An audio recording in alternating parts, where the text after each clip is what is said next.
Hello, and thank you so much for tuning in to another episode of Creedal Catholic. Creedal Catholic is a Catholic theology and apologetics podcast that is faithful to the magisterium and dedicated to the mission of the new evangelization. We're a part of the Vernacular podcast network, and if you'd like to support us or find out more about the other shows on our network, head to patreon.com/VPN or vernacularpodcast.com. Patreon.com/VPN or vernacularpodcast.com. Enjoy the show. All right, welcome back to Creedal Catholic. I'm joined once again by my friend Kevin Beauchemin, who's sitting across the table from me, drinking is this a Leffe? Leffe? Leffe? I don't know.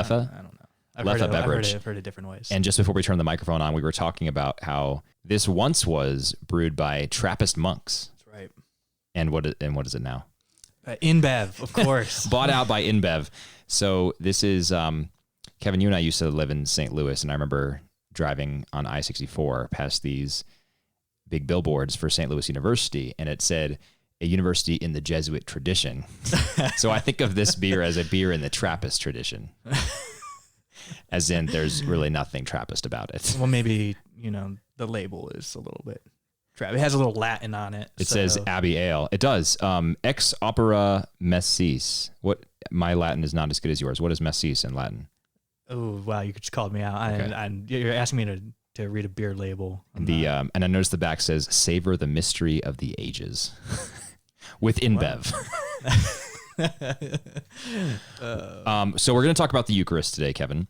But before we get to that, we have to talk about this Netflix trailer that I literally just watched for the first time before turning on the microphone. This you said it debuted at Telluride Film Festival yesterday. The two popes. And it's hard to tell exactly what the storyline is going to be here, but based on the minute and 45-second trailer, it looks like Benedict XVI, who's played by Anthony Hopkins, will be portrayed as an idiot who's out of touch with God, unable to hear God's voice, and good friends with Francis, who obviously succeeds him as Pope and is eager to see his own ill-fated pontificate corrected by that of Francis. Is that an accurate assessment of what this trailer looks like? It certainly is a very aggressive interpretation, but I guess it remains to be seen. It seems, based on the trailer, fairly accurate, though. But I guess what the filmmakers were going for, it's interesting because as you watch the trailer, it says something like inspired by true events, but then the filmmakers basically say that it's kind of an emotional, like none of this is like really true. It can't be proven, but you could at least imagine. Hypothetical. You could imagine this dialogue having taken place, which was actually it was interesting because I happened to be reading Benedict XVI's Last Testament at the time, and some of the early chapters where he's talking about the transition and his choice to resign the papacy. The interviewer, the co-author of the book, basically asked him if he had anticipated that Cardinal Bergoglio, now Pope Francis, would be his successor. And by all indications, this book came out in 2016, I think. So about a year, was that 3 years after the transition of power of the papacy. And basically Benedict says he didn't really know Bergoglio that well, that they had a couple of encounters at the Vatican during, visits, but that there was no long relationship, that he didn't have much knowledge of who Bergoglio really was as an individual. And that's not surprising either, because Bergoglio, now Pope Francis, was not in the papal curia. Right, he wasn't around Rome. He was from the global south, the first pope ever from the global south. He was an Atlantic Ocean away from Europe, no less, in Argentina, and he just didn't spend much time in Rome. So there's no reason to think that Benedict and, at the time, Cardinal Bergoglio would have had a lot of time for in-depth personal chats. Right, like they were best friends and hung out in the Palazzo and had frequent tea. And it's not as if he was heir apparent either, because that's not how the conclave process works. Right. So, and even the esteemed Vatican watchers who were establishing odds on the next pope, Bergoglio was fairly low on that list. So there was no plausible case to be made that he was an heir apparent. Right. So it does seem to stretch credulity, and I just, anytime Hollywood tries to portray anything about the Catholic Church, I go in with a very skeptical eye, because these things are supernatural and they are mysterious to those within, but especially to those without. And so Right. I can hardly expect Netflix to deliver an insightful, incisive portrayal of the Benedict Francis transition. Right. And, you hope for the best, but typically when the media portrays these things, it's more based on a desire to speculate and create intrigue rather than attain the truth.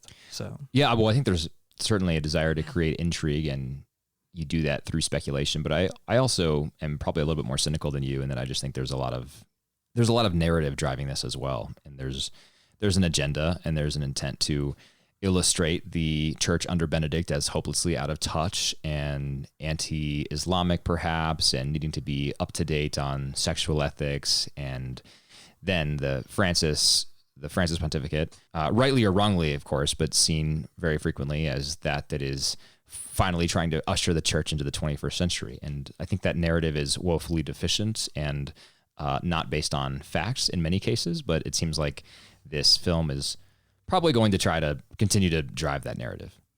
And can we talk about how bizarre it is to have Benedict the 16th with this English accent? Totally bizarre.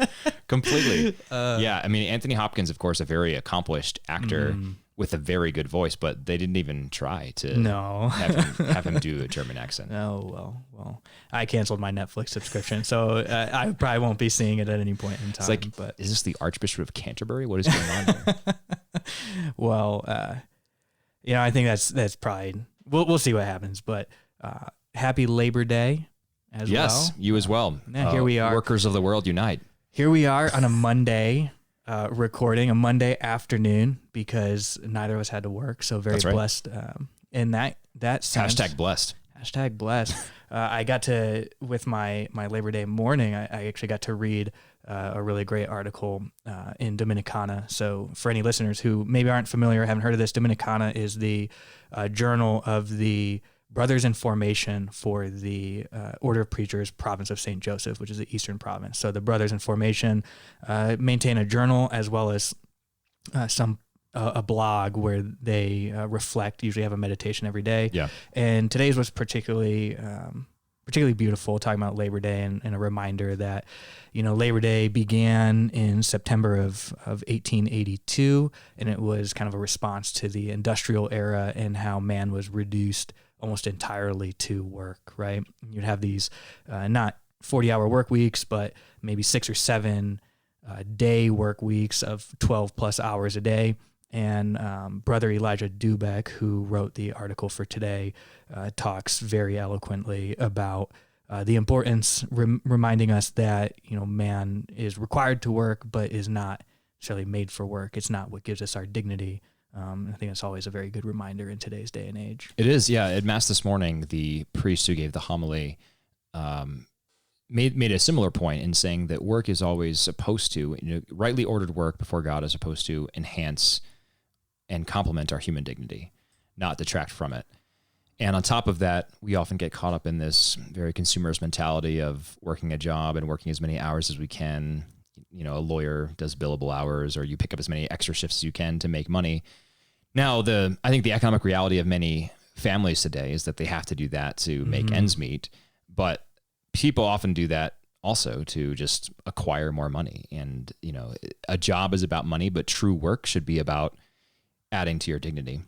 Mm-hmm. And then true leisure should not just be PTO where you don't have to work 100-hour work weeks, but true leisure should be activity ordered to God that refreshes and restores you for work. Yeah. And, a side effect of not having to work today, I was actually able to go to daily Mass. So very happy about that. My schedule usually doesn't allow it, but with the day off, I was able to go. And speaking of the Mass, maybe this is a good transition. I would give you that's like a 5 out of 10 transition. Oh man. Okay. Well, I'm still growing into this role. There's some room for improvement. I'm still growing into the role. But yeah, we are going to talk about the Eucharist, which is, of course, the central part of the Mass. And I wanted to talk about this because we haven't done an episode of Credo Catholic yet that's devoted entirely to the Eucharist.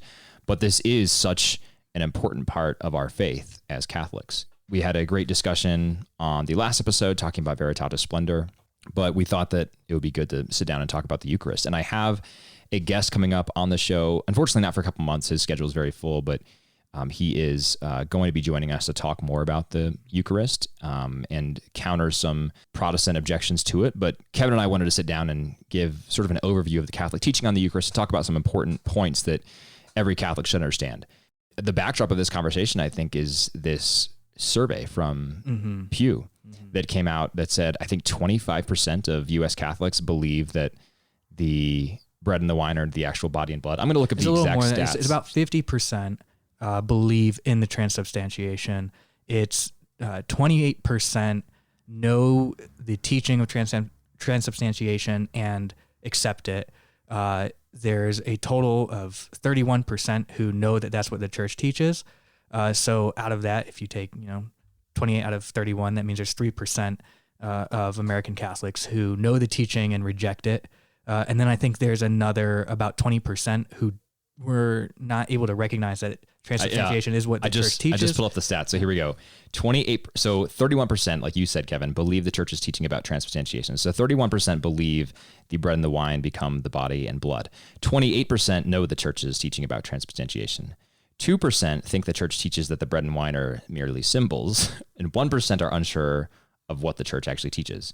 So do the math. That 2 and 1% are either unsure about what the church teaches or think the church teaches symbols only, and yet they still believe in transubstantiation. So that's kind of weird. Maybe some survey error there.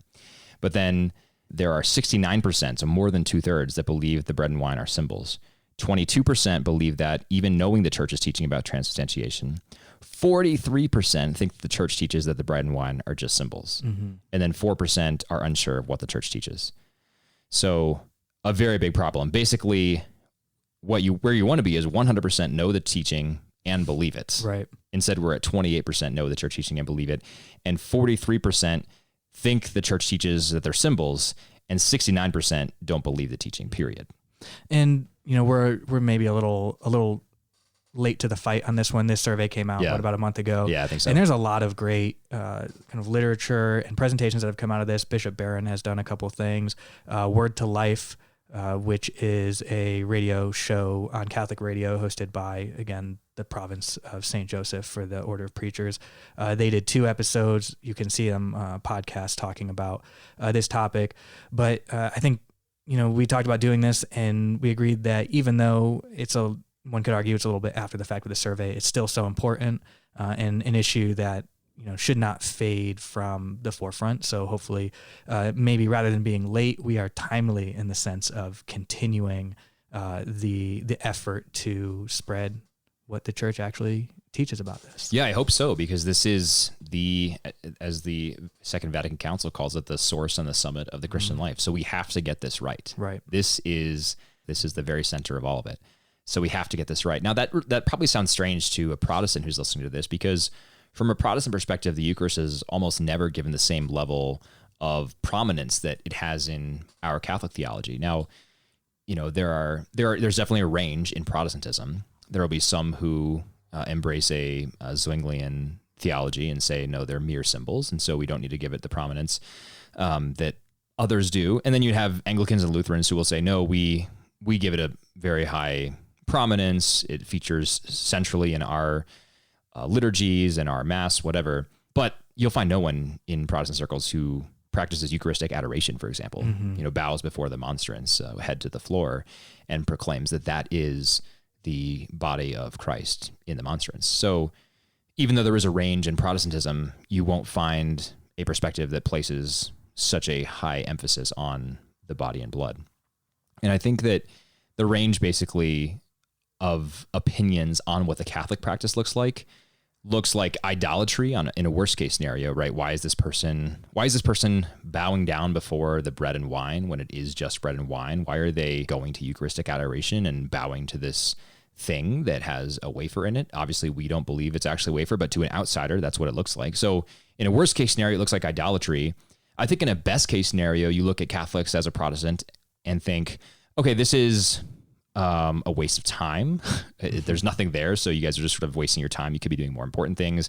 Or it looks like just an overzealous but well-intentioned, albeit misguided attempt to channel your devotion to God, right? Mm-hmm. So that's sort of the range, I think, of possibilities that a Protestant sees to a Catholic. But to us, this is the very central part of our faith. Lumen Gentium, which is the dogmatic constitution of the Church from the Second Vatican Council, calls the Eucharist the source and summit of the Christian life.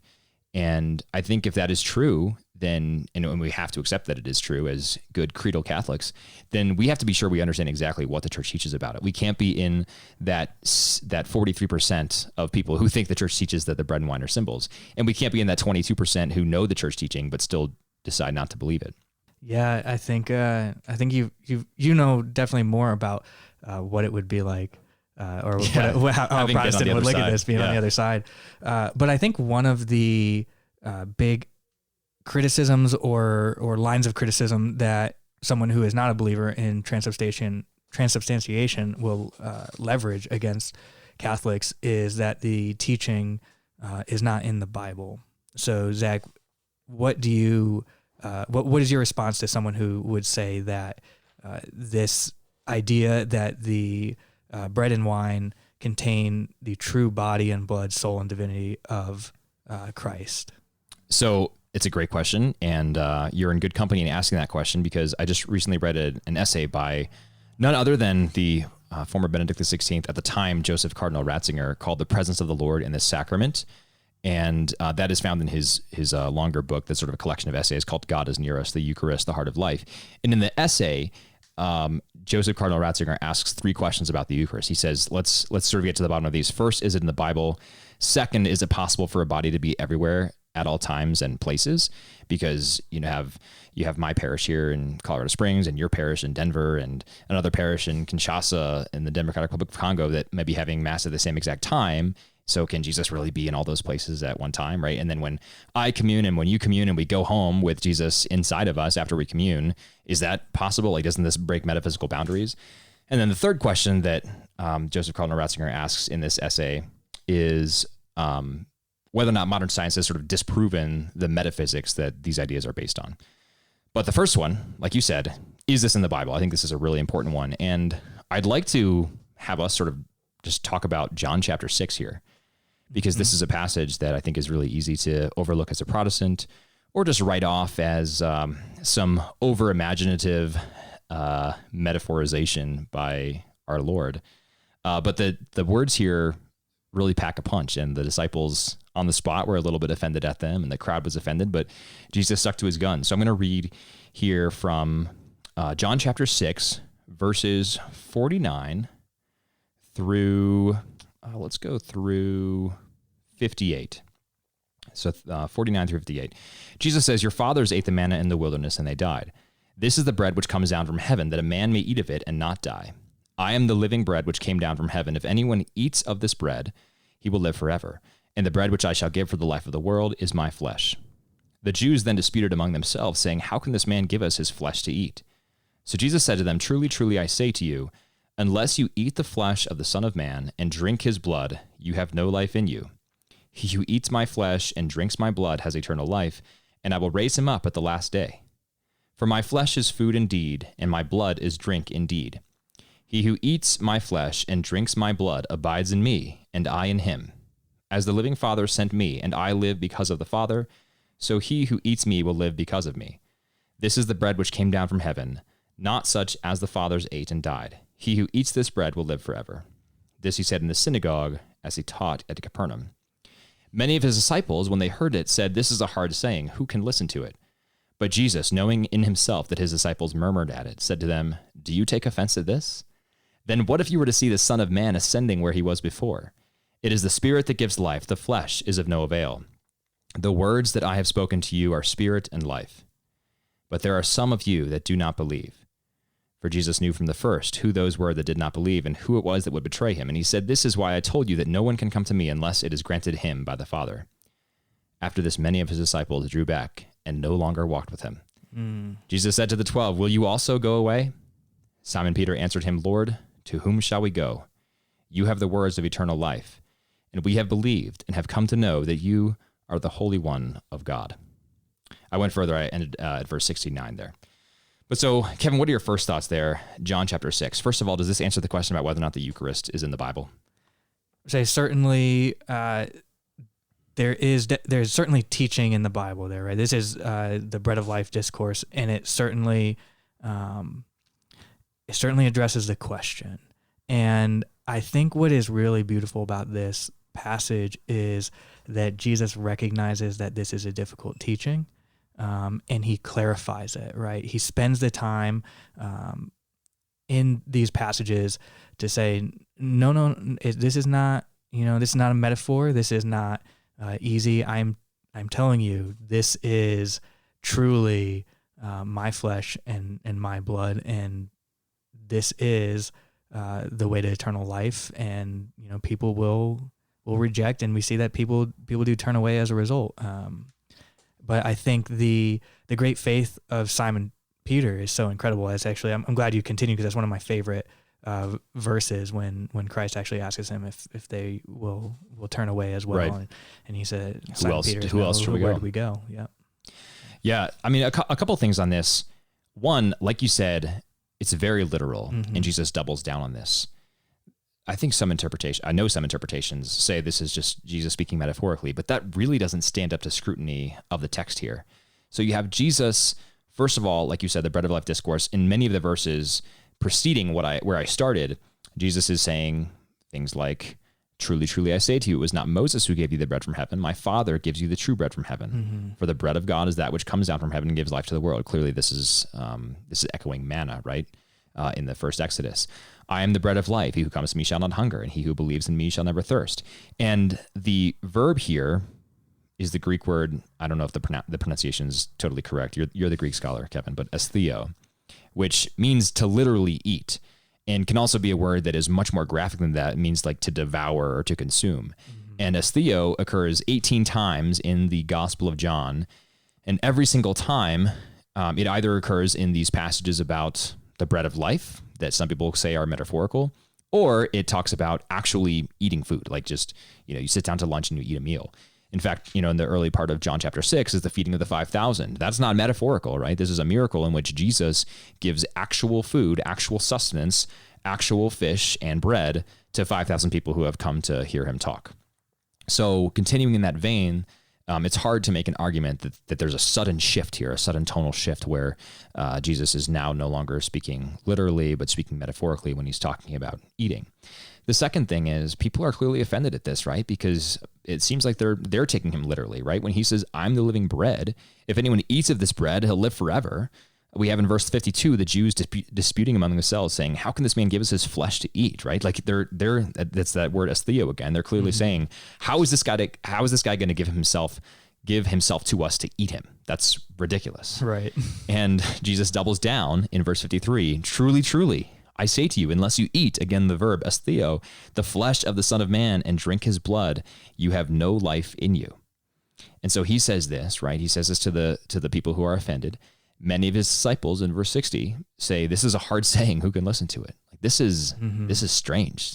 This is weird. This is not what we're used to.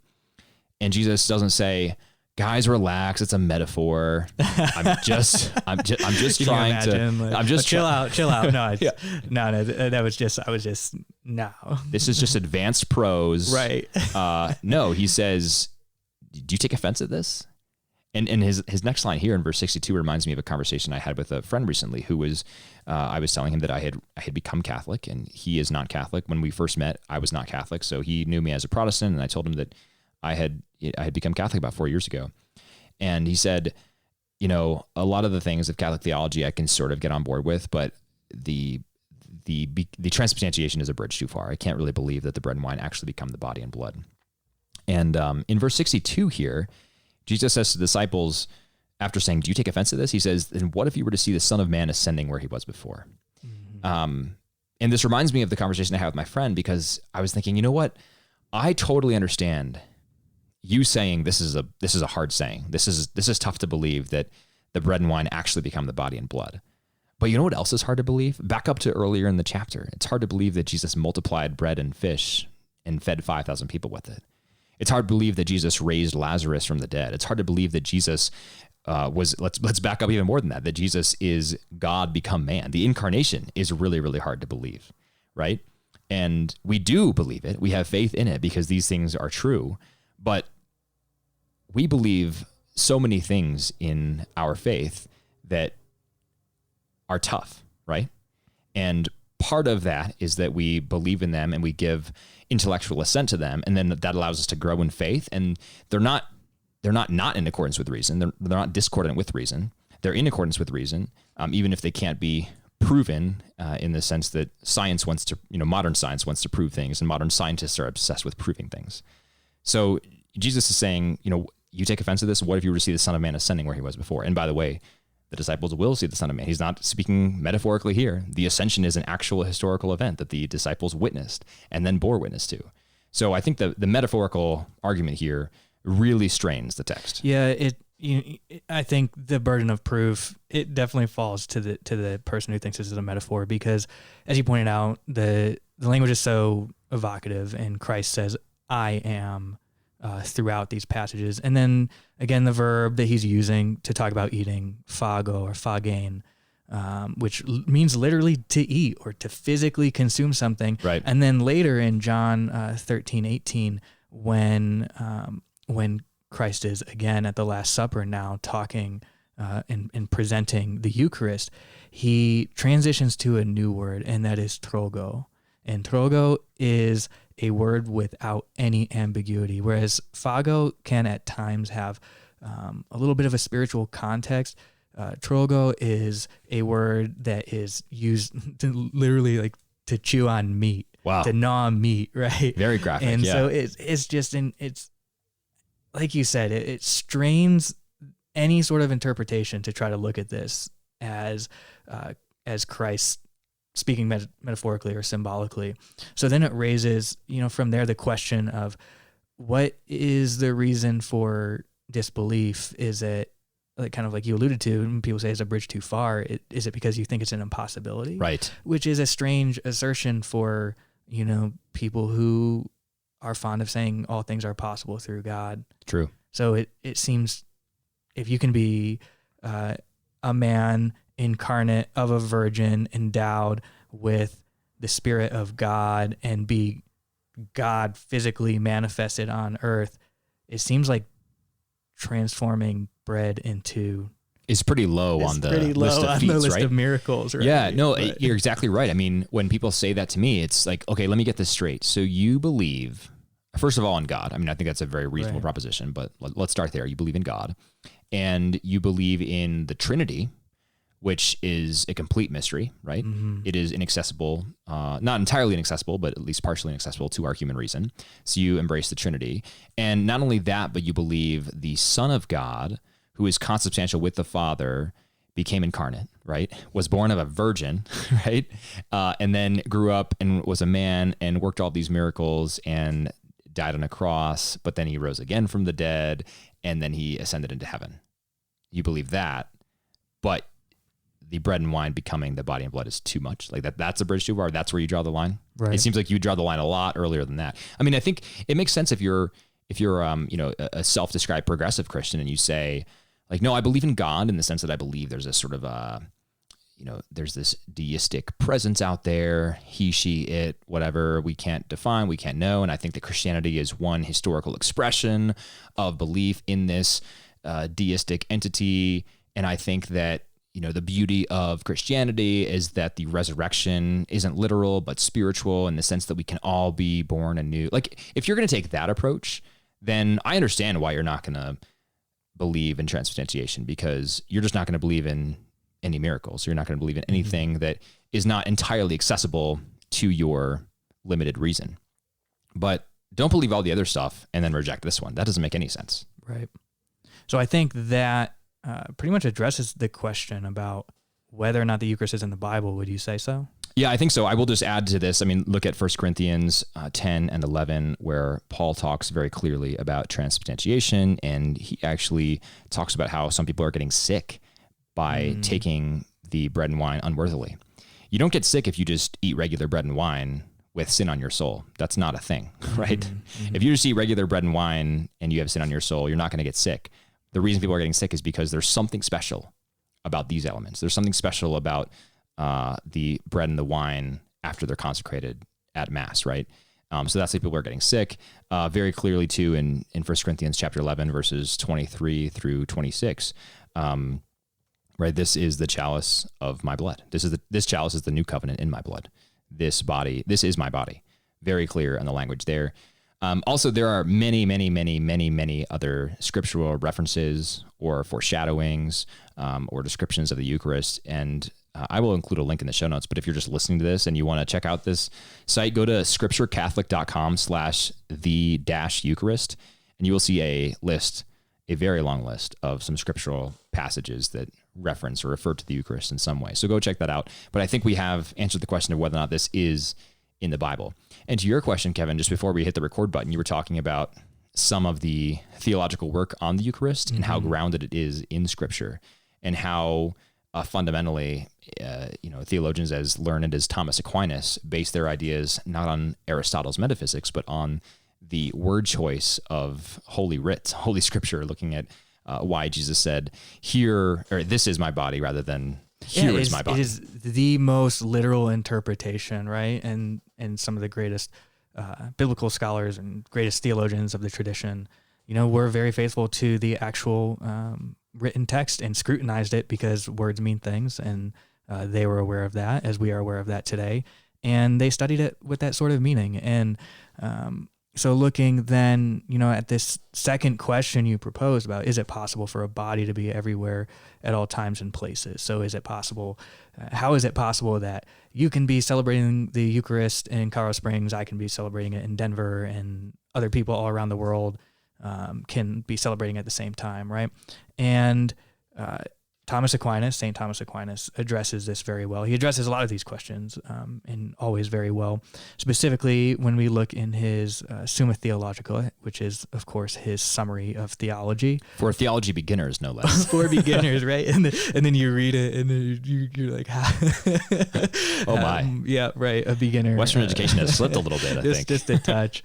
But he addresses this in the Summa Theologica, and he specifically in part 3, question 75, is when he talks about the change of bread and wine into the body and blood of Christ through 8 articles. And if you've never had an experience, if you've not encountered the writing of Thomas Aquinas, I'll just preface this a little bit. Don't be afraid of it. It's beautiful. It's incredible. It's difficult. And part of the reason it's difficult is just because it's a little bit different. The presentation is different than what our modern presentation typically is. And Thomas was a student of the scholastic tradition, and when the scholastics wrote their books, they wrote them in a very particular manner. And the way they did this was through the presentation of questions, which would have sub-questions called articles. And what is a little bit strange about it is you will have a structure where the article is presented. So, for example, Article 1 of question 75, whether the body of Christ be in this sacrament in very truth or merely as in a figure or sign.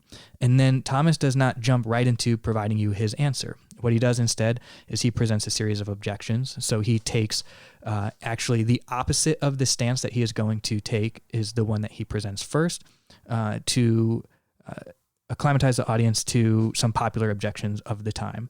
So actually, if you want to know what Thomas is about to teach you, take the opposite of the first thing that he says. Right, exactly, yeah. In the first objection. But I love the principle in general of this debate, that he tries to take the strongest form of his opponent's argument. So even if it means he has to make it for them, and he often, or I guess always does in these objections, because he says, some people say this and some people say this. Mm-hmm. And I often find myself reading it and thinking, oh, that's a good point. Yeah, I hadn't thought of that objection. And then you get down to the bottom where he responds to the objection. You're like, oh, that's even a better point. Right. Thank you. So he has those objections. Then the next section he'll have an on the contrary, which is typically an appeal to authority. Right. A lot of times you'll see him refer to the philosopher. That's Aristotle. Anytime he does not present a writing with an author, assume that it is either Aristotle's or Augustine's. That's the level of of honor he gives to those two individuals, one on the philosophical and one on the theological side. But after presenting that brief on the contrary, he'll provide a section that begins, I answer that. And that's when he's providing his actual theological response. And then the final sections, he'll present replies to those early objections. So it's a little bit of a foreign construct, but once you get used to it, it's really beautiful, as you mentioned. And in that first question, question 75, in that first article. Objection number 3 is, further, no body can be in several places at the one time. For this does not even belong to an angel, since for the same reason it could be everywhere. But Christ is a true body, and it is in heaven. Consequently, it seems that it is not in very truth in the sacrament of the altar, but only as in a sign. That's a pretty powerful argument. Yeah. So how do we respond to it? So I think, so Thomas responds to it very well, but short of just reading his response to this argument, I read again in this essay by Joseph Cardinal Ratzinger, an argument that certainly has shadows of Thomas Aquinas's response in this as well. And Ratzinger points out that we, as in you and I, people on this earth, pre-resurrected people, live in what he calls the sphere of death. And by that, I mean, or Ratzinger means, that you and I are born, we live, and we die. And while we are born and live and die, we're in this locus of physical existence in which we are faced with definite physical limitations, right? Because I'm sitting in my chair here, I cannot be sitting in your chair there. And moreover, because you are sitting in that chair there, I also cannot be sitting in that chair there because I cannot occupy the same space that you do, right? So I cannot occupy this more than one space at once. I also cannot occupy the same space as another thing, right? So we have these limitations, but Ratzinger points out that, you know, one of the sort of poverties of modern thought is that we tend to deny the mysterious, and we tend to only embrace that which can be quantified and measured empirically.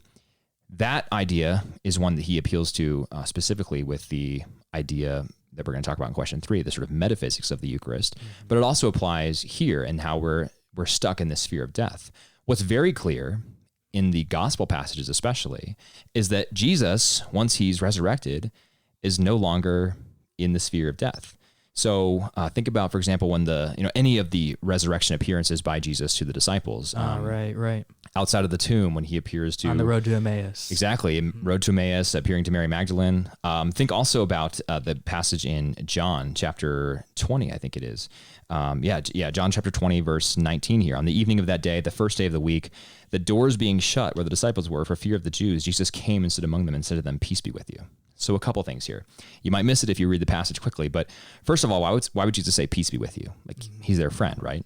Well, yeah, it's a common greeting in Aramaic. It's sort of like salam alaikum in modern Arabic today, right? Or shalom, right? So he's saying peace be with you, common greeting, but maybe there's another reason. Maybe it's because they were scared. And maybe they were scared because they were huddling for fear of the Jews because they didn't want to be crucified like their leader was. And the doors were shut and locked. So the doors are shut and locked, and then all of a sudden, there's Jesus. There's someone there, and you're worried about your fearful for your life. Exactly. You've locked the door, and then a strange man appears in your locked room. Exactly. So something happens here, right?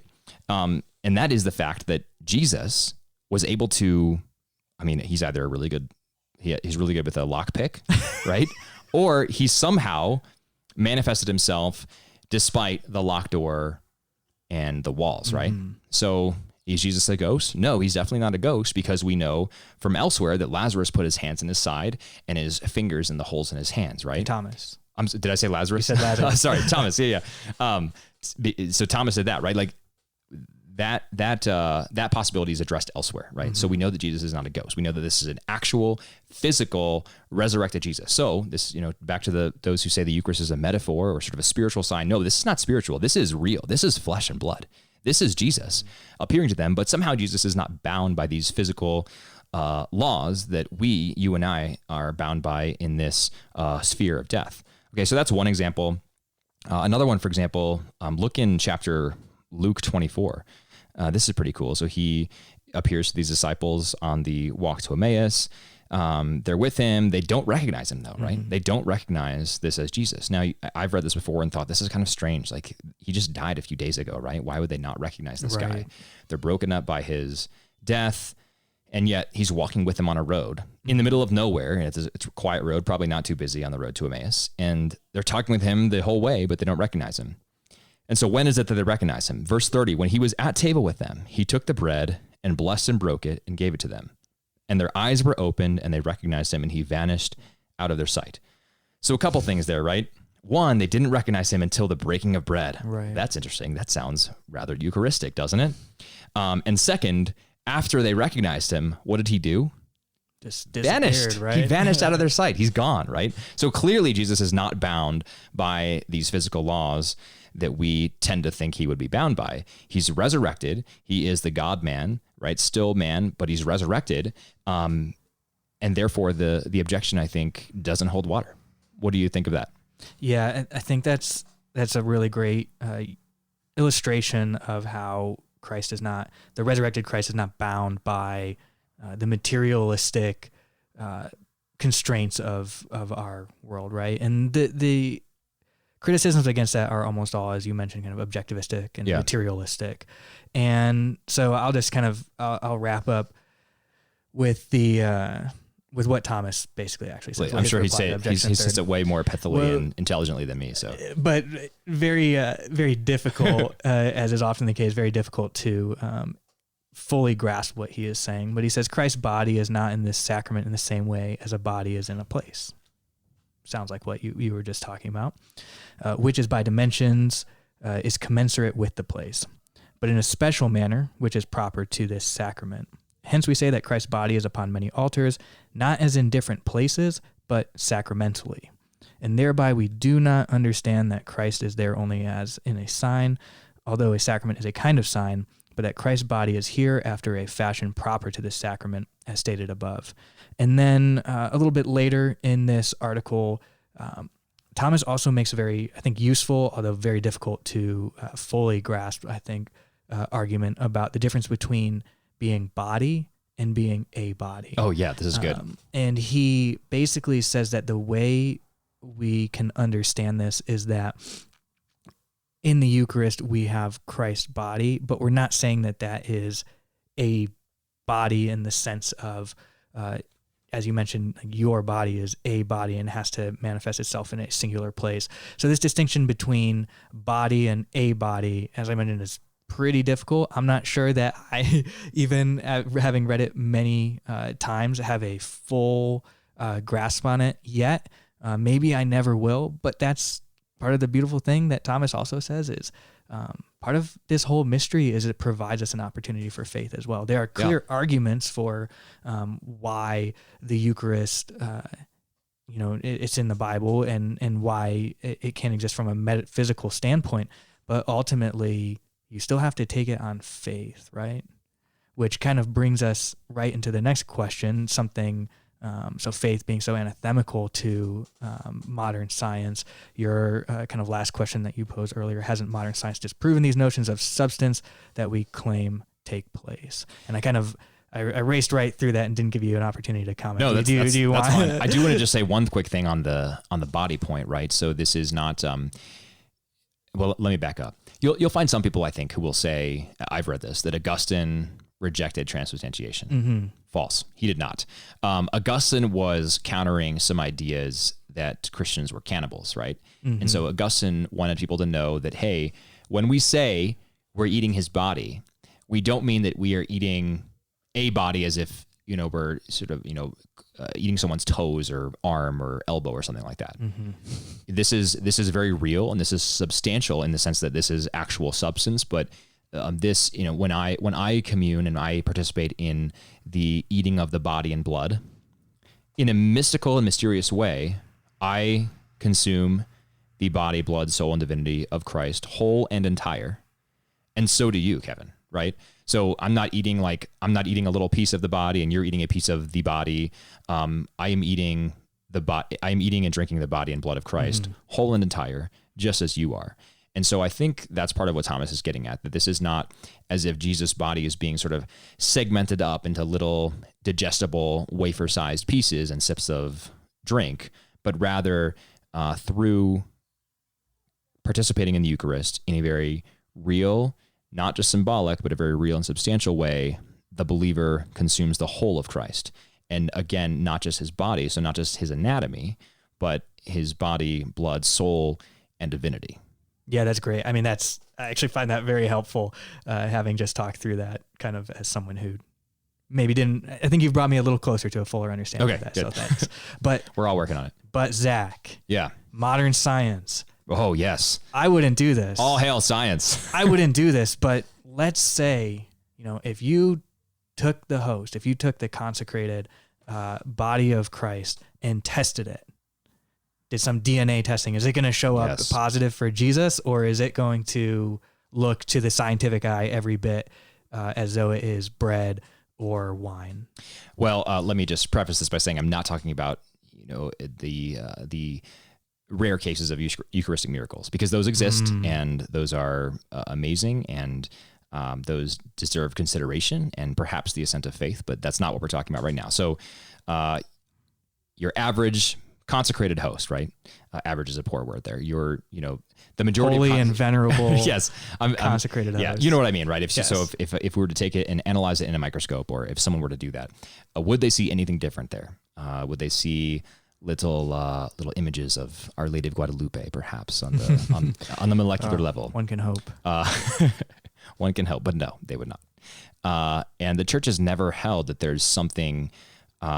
I need to be very careful about the metaphysics here. This is the most nerve-wracking part about recording this, right? Is I think that's why we're relying so much on we'll call them better theologians, right? Because we're not relying on our own theology here, because the subject matter is too important. I think. Well, that's a great segue. Actually, maybe I should just not talk as much and just read from Ratzinger. But let me preface this by saying the church has not taught that there is a measurable or quantifiable or observable material change in the elements. Now, the change may be apprehensible, but if it is apprehensible only by faith, right? We will not be able to see a change. We will not be able to smell a change or hear a change or feel a change, right?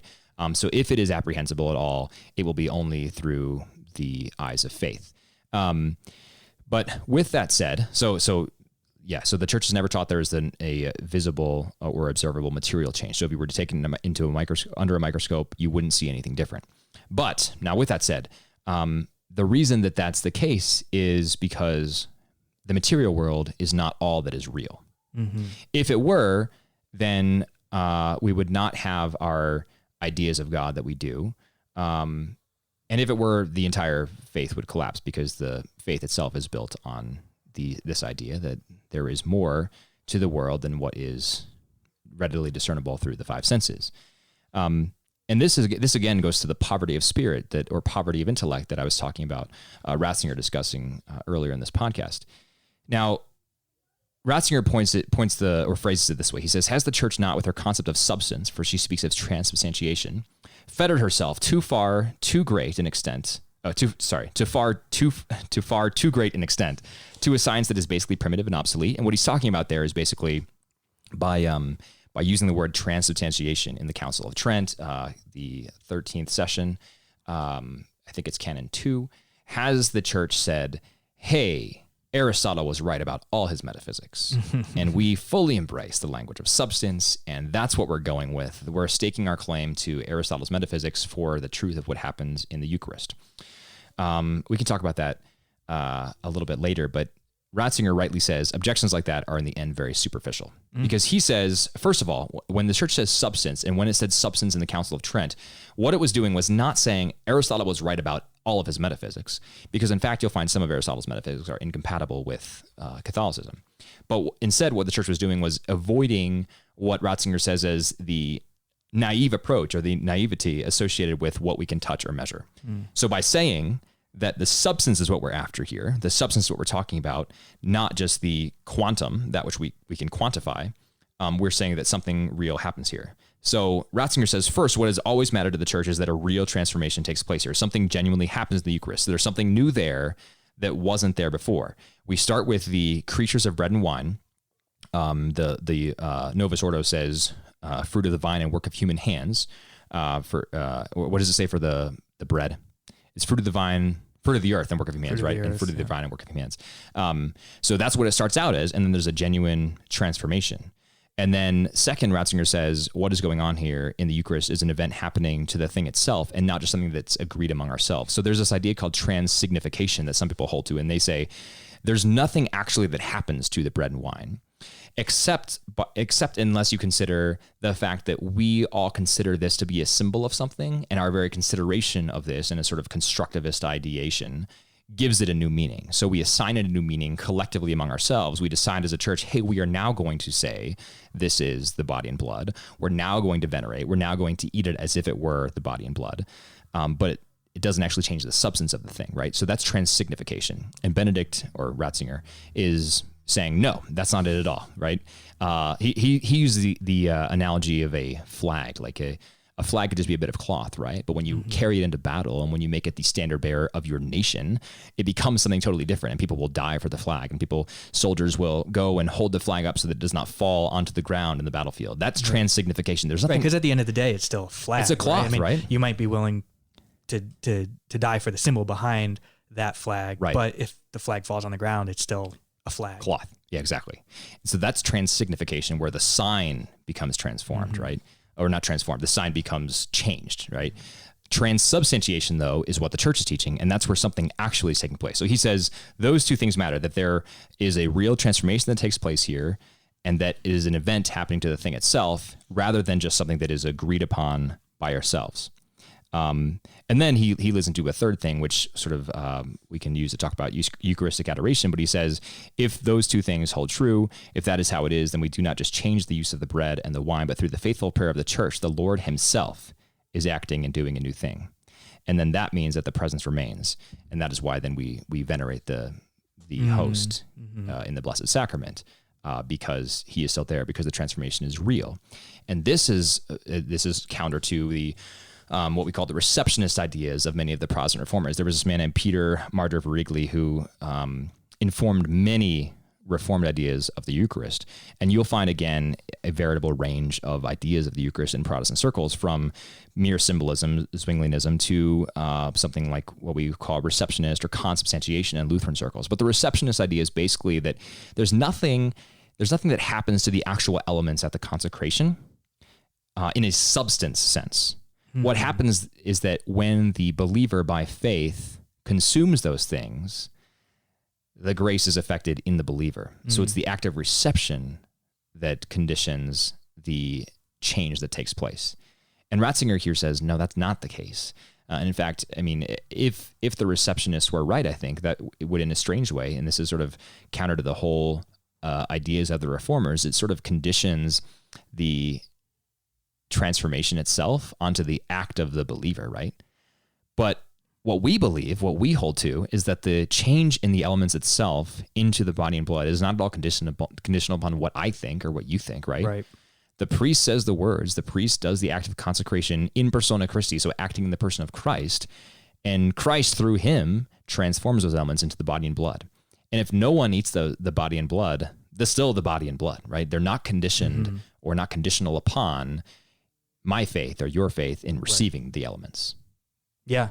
And, it seems like the only thing that's conditional upon is the priest's faith, right? Right. That it's a validly offered mass, and that he believes that it is truly undergoing transubstantiation. And the reason why I think that doesn't fall victim to the same criticism that I just leveled, that is sort of somehow conditional upon our own action, is that the priest is acting in persona Christi. So it's not, does this priest as an individual believer believe, right? But does this priest acting in the person of Christ at the consecration believe? Yeah. And I think, so Cardinal Ratzinger, Pope Benedict, does a beautiful job of portraying that. And another potential way of looking at that for someone who maybe is still clinging on to a little bit of a scientific notion, or maybe thinks a sensory notion, says, but it still tastes like bread. It still tastes like wine.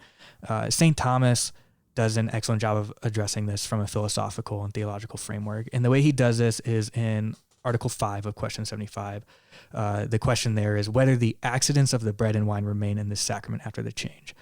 So accidents, that's a great but also loaded philosophical word. So when we talk about accidents, what that word is talking about is the distinction in a substance of an object between its necessary properties and its accidental properties. And when we talk about the accidental properties in the language of philosophy, what that means is those are properties which may or may not exist to that object, but are not necessary for the actual being, the actual substance, the actual making of that object. So an example of this might be like the chairs that we're sitting on. Right. When you think about a chair, you can think of maybe a chair that's made out of wood or a chair that's made out of metal.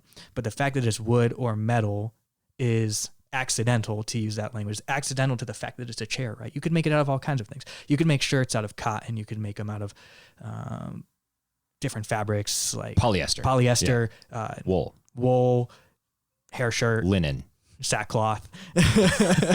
But ultimately, it's still a shirt, right? Because the necessary essence of what is a shirt is not changed by what the shirt is made out of.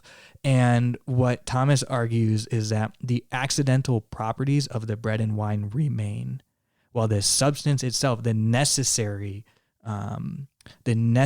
property of the bread is completely transformed into the necessary property of body and blood. The accidents of the taste of blood or the taste of flesh are not there because those are merely accidental. And Thomas puts this incredibly beautifully. I think he says that this is an act of divine providence. And the reason it's an act of divine providence is because could you imagine as a human being walking up to through the communion line and then eating something that actually tasted like human flesh or tasted like human blood? So it's kind of a mercy. Thomas is saying that God has kept the accidental properties of the bread and wine there. And also he says that basically that he says it's not customary but horrible for men to eat human flesh and to drink blood. So it's been bound up with those accidental properties so that it is not horrible for us anymore. And also he says, secondly, lest this sacrament might be derided by unbelievers if we were to eat our Lord under his own species. So that is basically going to what you were kind of the objections that Augustine was trying to defend about cannibalism, right? So that's basically what Thomas is saying there.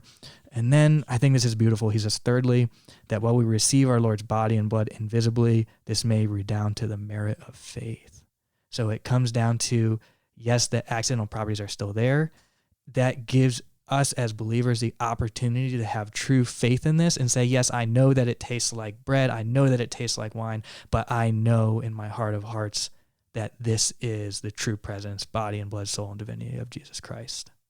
And I think one more point that deserves mentioning is on your point about the accidents and the substance, this whole idea of transformation.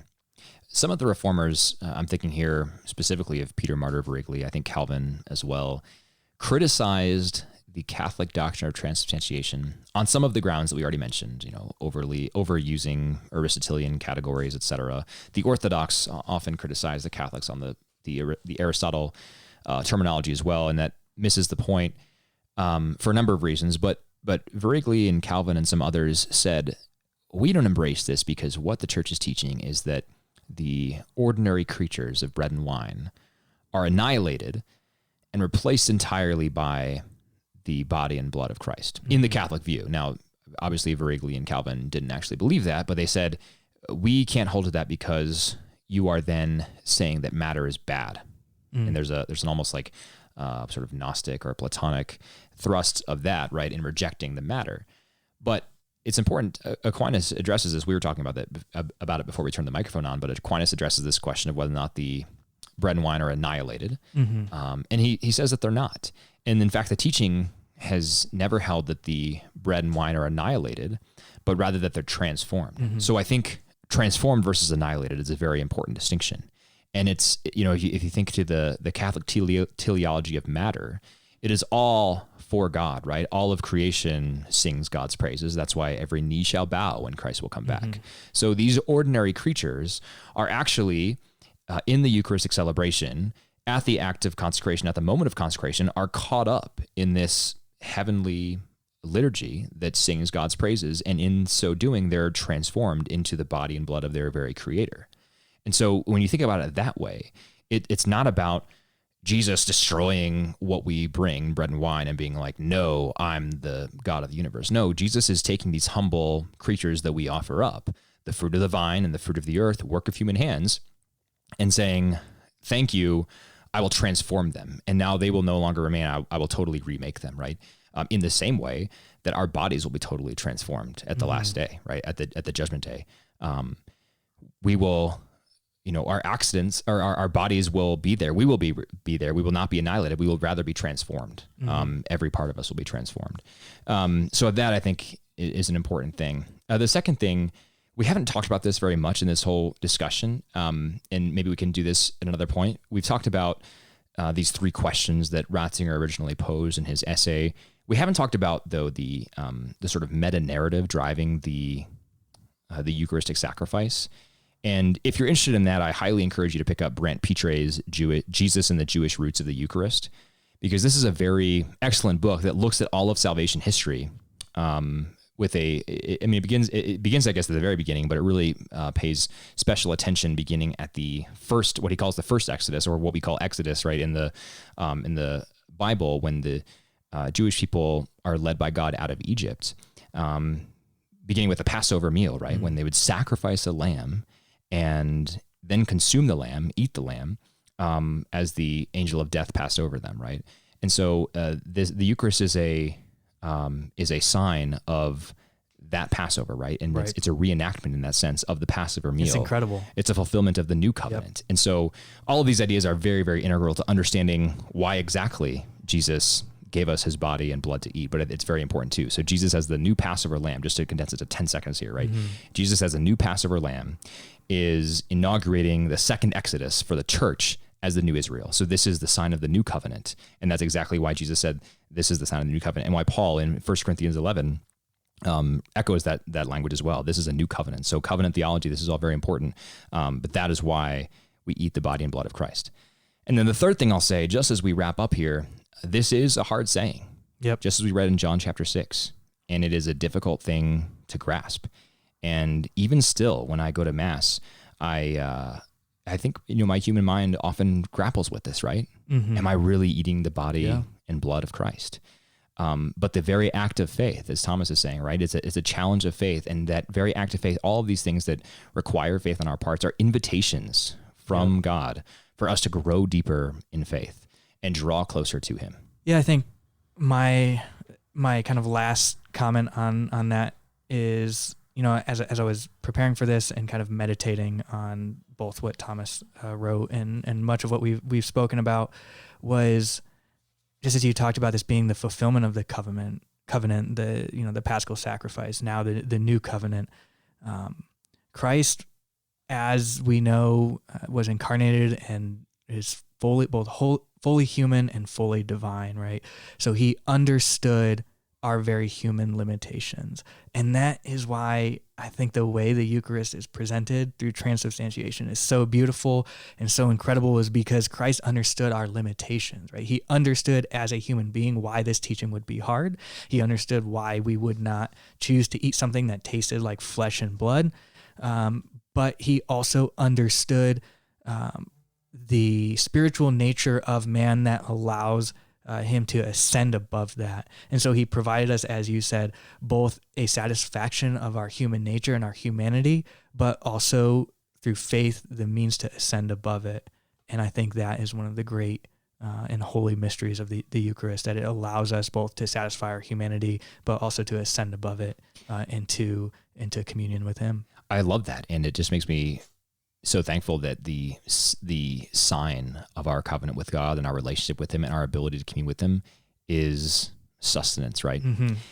Elsewhere, I've read Ratzinger's discourse. This is actually in his Jesus of Nazareth trilogy, but he talks about the Eucharist, and one of his reflections is that bread is what sustains us, and wine is what you have at a banquet. And I just love that. That's because incredible. Right? Because you go, and of course you have the bread first and then the wine, right? So you partake in the bread, and that's your sustenance. That's give us our day, our daily bread, right? So this feeds and sustains our faith.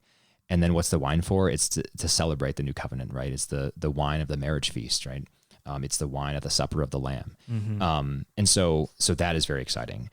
I want to close this with a verse from Deuteronomy 4:7, I'm again just copying Joseph Cardinal Ratzinger, who opens his essay with this verse, but it's very powerful. This is Deuteronomy 4:7. So in the chronology of salvation history, Deuteronomy is, of course, the fifth book of the Pentateuch: Genesis, Exodus, Leviticus, Numbers, and Deuteronomy.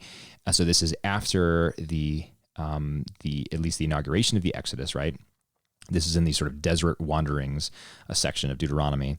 And in Deuteronomy 4:7, there's this wonderful, beautiful little verse where Moses is commanding Israel to give obedience to God. And he says, "For what great nation is there that has a God so near to it as the Lord our God is to us whenever we call upon him?" And one of the beautiful things about the Eucharist is, the Eucharist is in our churches. In every Catholic church, there's a tabernacle. There may be perpetual adoration, but Jesus is there. Jesus is really and truly present, not just in symbol, but in substance.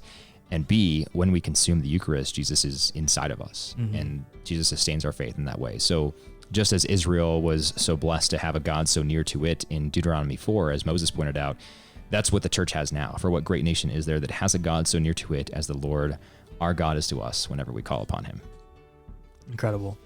Thank you so much for listening to Creedal Catholic. We'll be back again soon with another episode. I have a cool episode coming up on vocations. I'll be talking with a priest, actually one of the hosts of Clerically Speaking, Father Anthony Sharapa, about vocations and his experience as a priest. So that will be coming out next week. I look forward to releasing that. And thank you so much for the listening today. If you have comments on what we left out or what we forgot, you can email us creedalcatholic@vernacularpodcast.com.